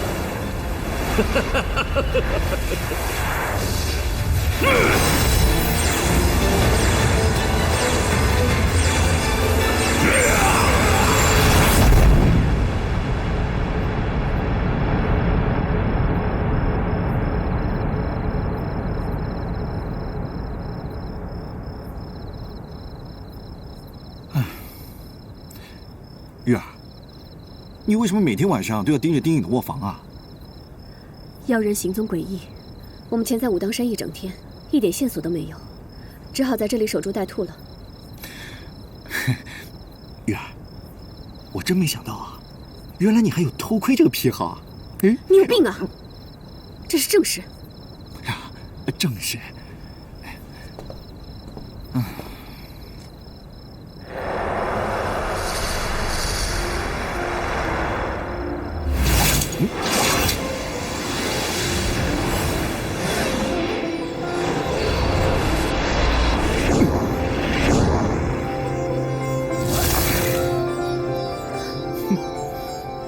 我早就跟你讲过，我五鬼天王独步天域，天下所有的女子都会对我倾心。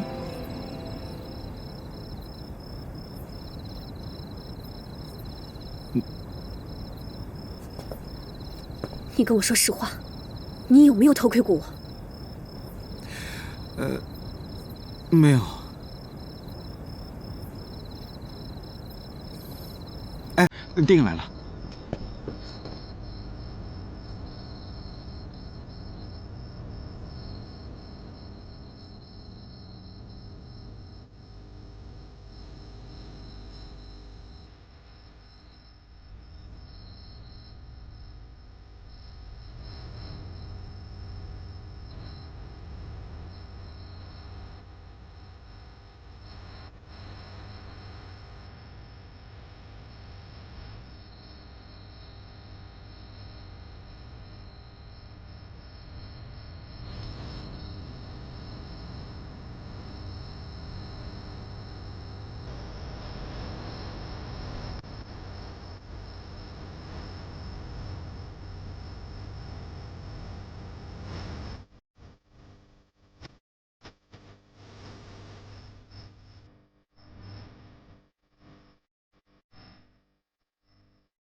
玉儿，我们缘尽于此。如果彼此能够忘记对方，可能会是件好事。妾有情，郎无意呀。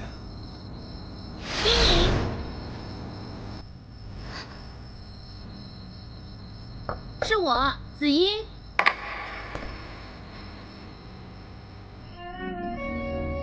师姐，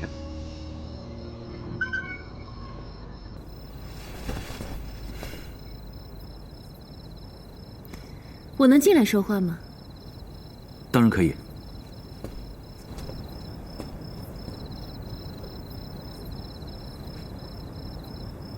这个女人半夜跑来干什么？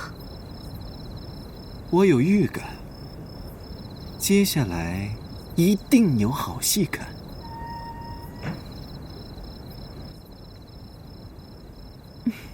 你站着干嘛？过来坐呀。师姐，这么晚了，你找我有什么事啊？可能是因为我突然想起了一个大秘密。什么秘密？在我告诉你之前，你能答应帮我一个忙吗？如果在我的能力范围之内，我肯定会尽力的。你当然可以了，而且这件事情只有你才能帮上我。为什么？因为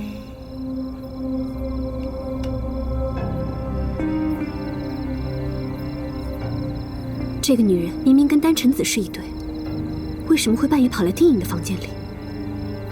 这个女人的确很奇怪，她到底想对丁颖干什么呢？我特别欣赏你。你这是什么意思？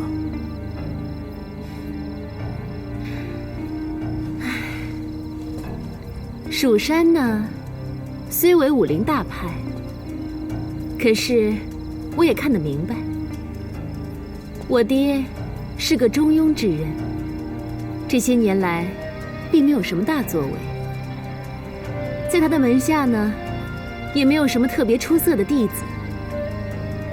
可是你就不一样了，你一到蜀山上来，我就觉得你将来肯定是一位大英雄。我不懂你的意思。我实话实说吧，你没发现我们到武当来已经2天了？别说这个掌门会把青锁剑借给我们，他就是看都不会让我们看上一眼。你想，现在正是天下大乱之时，换作是你，有了一把青锁剑在身边，会借给别人吗？掌门应该不会出尔反尔吧？他不需要出尔反尔啊，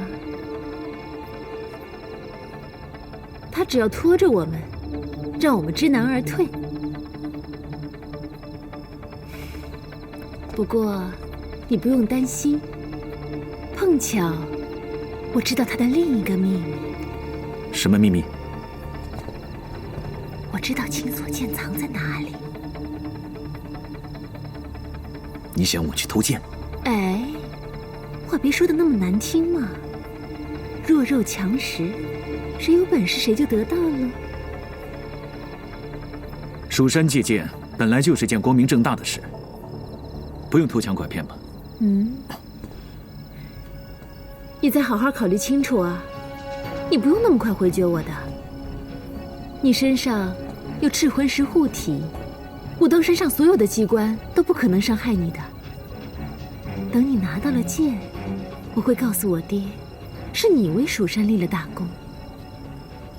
你放心，没有人会知道剑是怎么得来的。干什么？你干什么？你现在怎么可以突然的就闯进去呢？你没看出来吗？他在怂恿丁颖冒险。他都不在乎你了，你在乎他干嘛？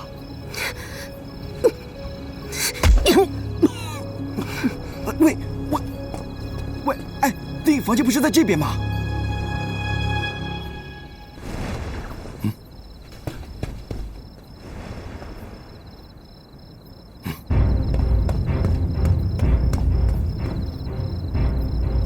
为什么不肯冒险呢？只要你愿意的话，我什么都能帮你去做。师姐，你到底怎么了？为什么会突然变成这样？我就是想让你再勇敢一点啊，这样我才会更喜欢你一些。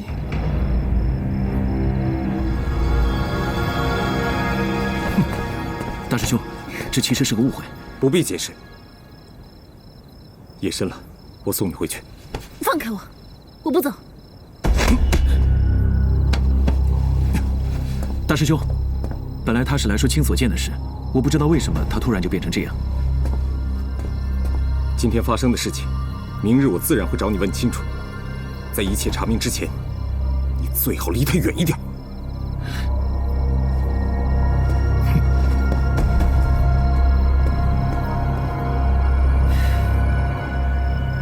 啊，这下可没有好戏看了吧？某人心里总该满意了。哼！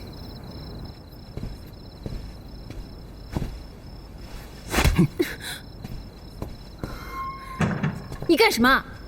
是你干什么？深更半夜为什么独自去找丁隐？我找他有事商量，倒是你，为何坏了我的好事？子英，到底是怎么了？你不是这样的人。我是什么样的人，我心里清楚。不许走！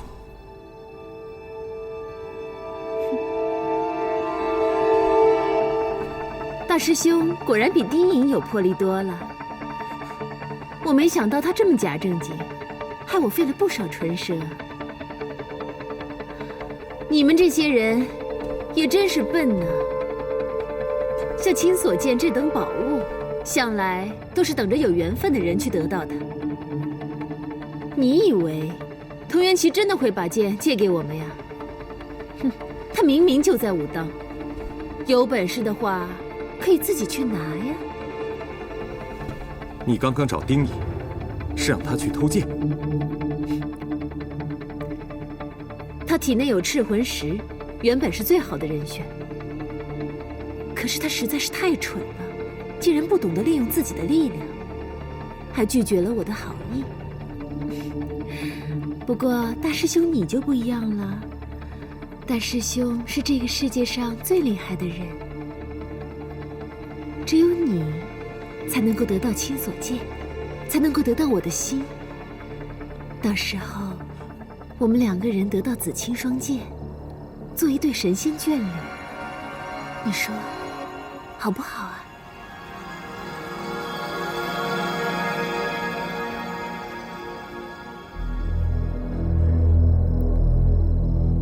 如果你不同意的话，我只能再去找丁隐了。别去，你永远都是我的，我愿意为你做任何事情。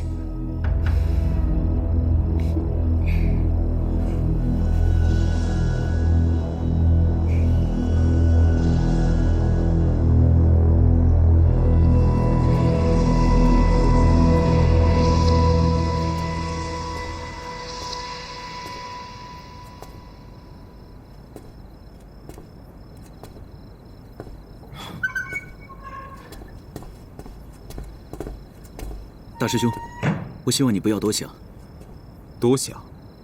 我应该多想吗？不是，我只是怕你会误会。放心吧，我没有误会。我只是担心他。他今天很奇怪，说了很多莫名其妙的话，还要我去偷那个青锁剑。他只是开玩笑而已。他的样子不像是开玩笑。我不知道他是受了什么人的怂恿。偷剑是万万不可的事。万一被发现，对武当可是大不敬，对我们也没有什么好处。行了，我知道了。我们蜀山正派是不会干这种偷鸡摸狗的事情的。就这样吧。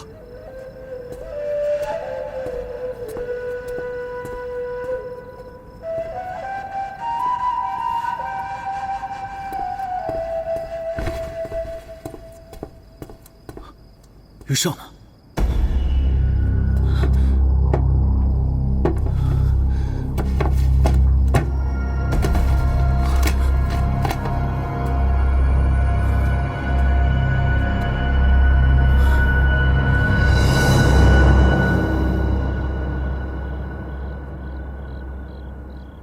九都之前有句话算说对了，这女人永远都是口是心非。之前我不信，现在不信也得信。你什么意思啊？你明明想见人家想的都快发疯了，还装作一副一点都不在乎的样子。你觉得事到如今，我们2个还有见面的必要吗？那为什么还偷人家的玉哨回来？什么叫偷啊？这明明是我的东西，我拿回自己的东西，不为过吧？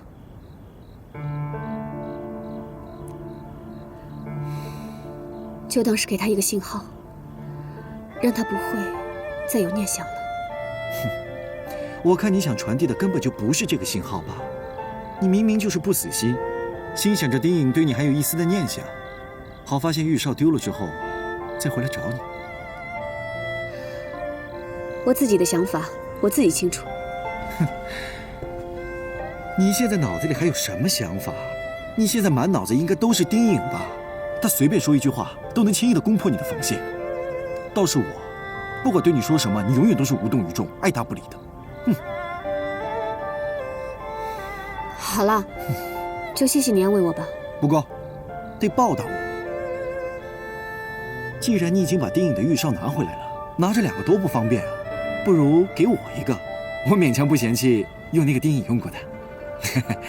做梦！小气。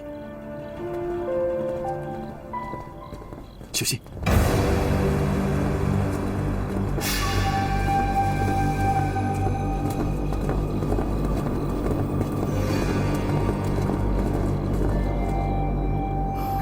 看来武当一定是跟天域妖人勾结上了。上去看看。大师，时辰快到了，再不续法的话，咒法可是要失效的。掌门，请。摆阵。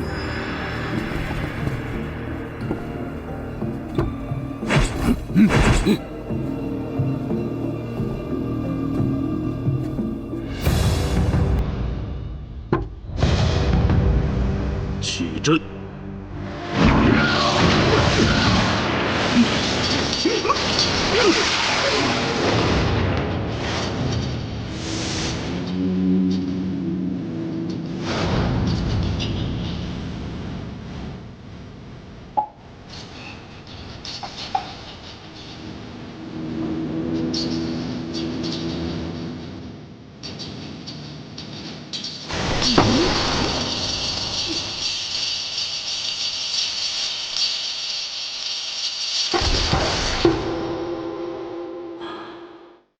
法阵已成。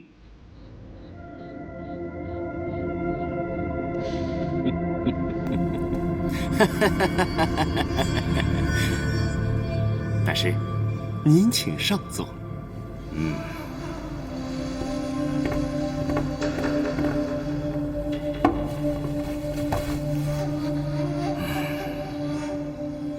此阵可控制武当弟子3日。有法师相助，赤魂石和天下早晚都是我们的。之前掌门让我控制住诸葛子英，好让他去引诱丁隐盗取青锁剑，不知效果如何？丁隐似乎并不那么容易上钩啊！哎，倒是那个丹嗔子还有点意思。他武功平平，掌门的计划中，他有什么用吗？计划外的棋子总是最有趣的，而且那个丹嗔子更好控制。我们可以利用它把丁隐给引出来。掌门果然高明啊，老僧自愧不如。哎，大事过谦了，您的本事可是通天呐！没想到武当派竟然跟妖人联合起来，要抢走丁隐身上的赤魂石。有人！走！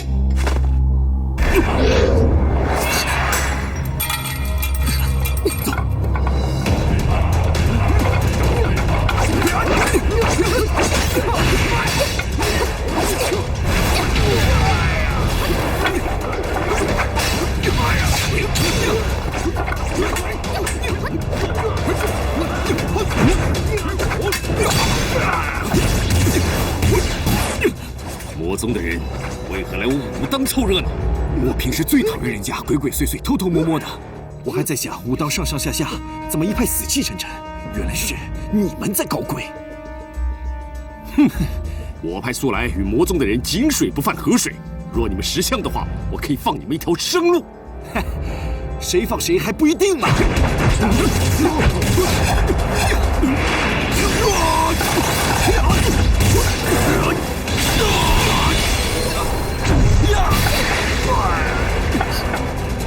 乌龟，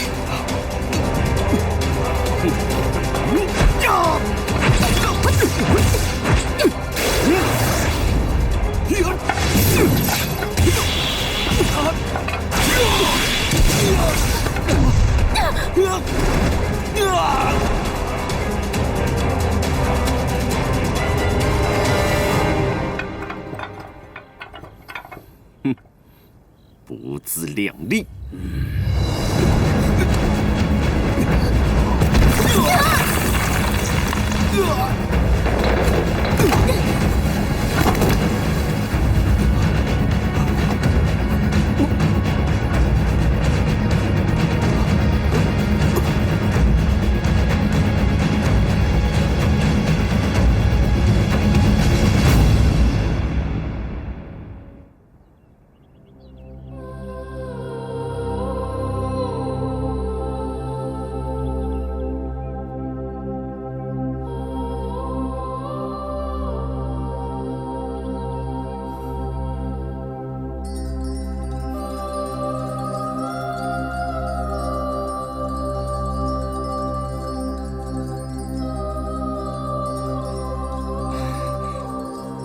你醒了？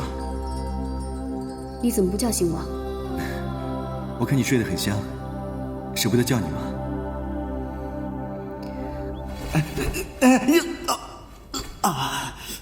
你怎么了？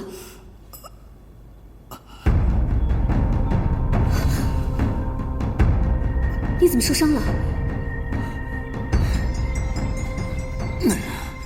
男人嘛，受点伤算什么？你们女孩子就不一样了，细皮嫩肉的。你要是受伤了，我可就不喜欢你了。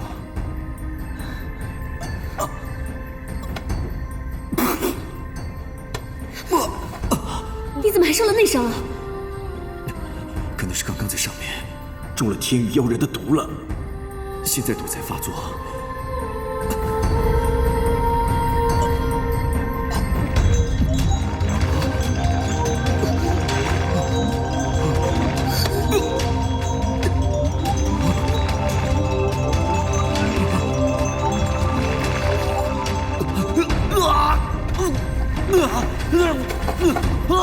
你别太激动，不然毒性会发作得更快。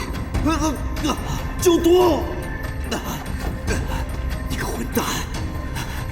平常不想见他的时候，天天在我眼前晃，现在我想让他给我解毒了。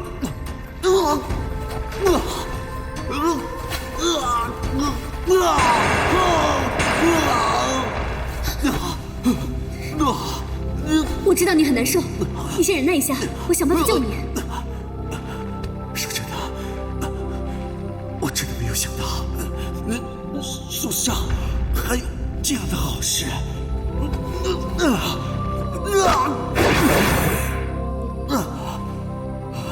都这个时候，你还有嘴话说？其实说实话，我无愧，又真能死在你怀里。真的做鬼都值了。别说什么死不死的，我帮你把毒逼出来。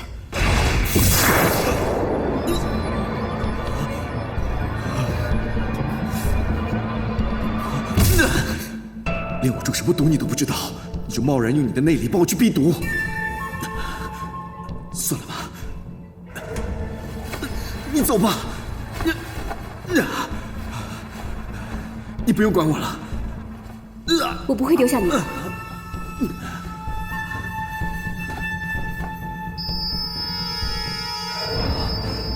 你干什么？向丁颖求救。我不稀罕他来救我。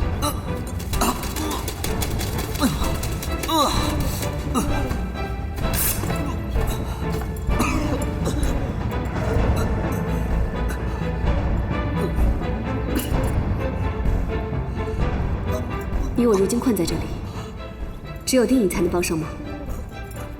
就算他不来，我也得让他知道，这我当实账。你，更何况，也许他会来救我。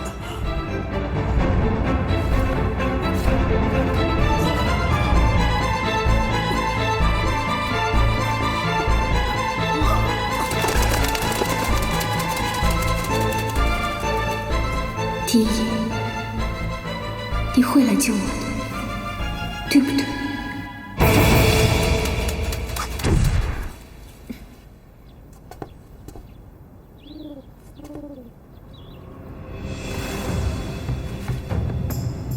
吾当有意，我已被困，万万小心，玉无心。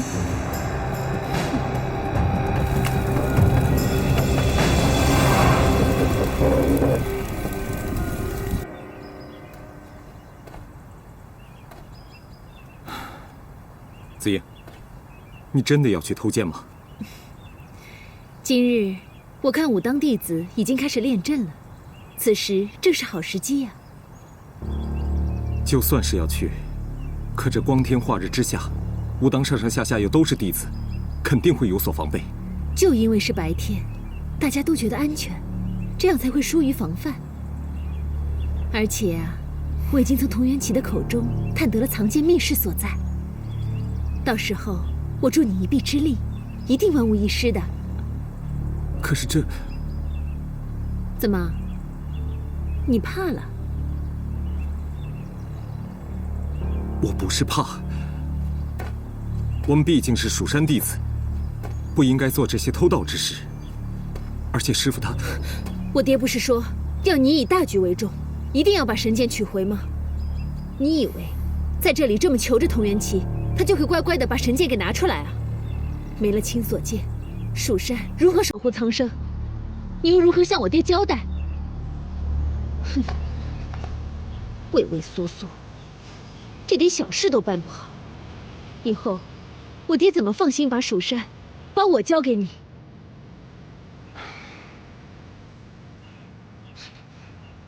我看啊，我还是去找丁莹好了，至少跟你比起来，他还是个男人。